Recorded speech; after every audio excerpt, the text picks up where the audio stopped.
Key developments are unfolding across West Asia, from high-level diplomatic meetings in Riyadh to security exercises in Iran and protests in Tel Aviv.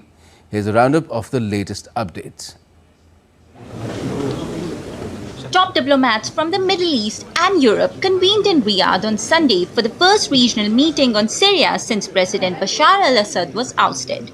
Led by Saudi Arabia, the talks included officials from key regional players, the EU and the US. This marks the first engagement between Syria's new establishment and Western officials. Earlier on Saturday, Syria's de facto leader, Ahmad al-Shara, met with Lebanon's Prime Minister Najib Mikati in Damascus to repair strained ties. Both sides agreed to establish committees to address border issues and enhance cooperation. Syria is the natural gateway for Lebanon to the Arab world, and as long as Syria is fine, Lebanon will be fine too. It is our duty to develop these relations on the basis of mutual respect, equality, and the national sovereignty of both countries, as well as to work to prevent any action that could harm this relationship or threaten the security and absolute sovereignty of the two countries over their territories.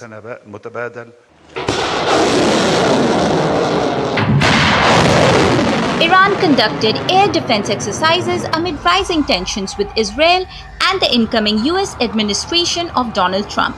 The drills are part of an ongoing war game launched on January 4th, focusing on defending nuclear facilities from attacks.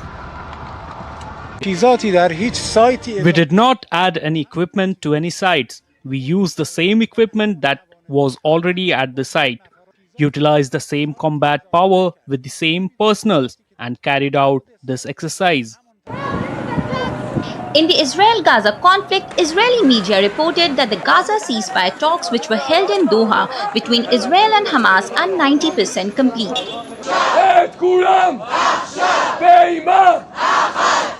The development comes amid the growing demand to call for the end of the conflict in Gaza and immediate release of hostages.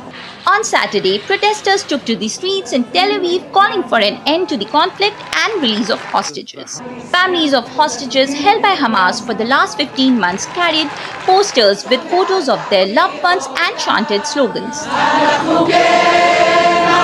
Tonight, like every Saturday night, we gather here, all the families and our supporters. We're coming here to cry for a deal, and I have to say that our optimism goes up a bit.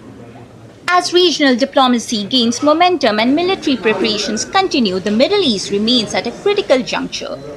The coming days will only reveal whether these efforts will lead to any lasting resolutions or further challenges. Bureau Report, DD India.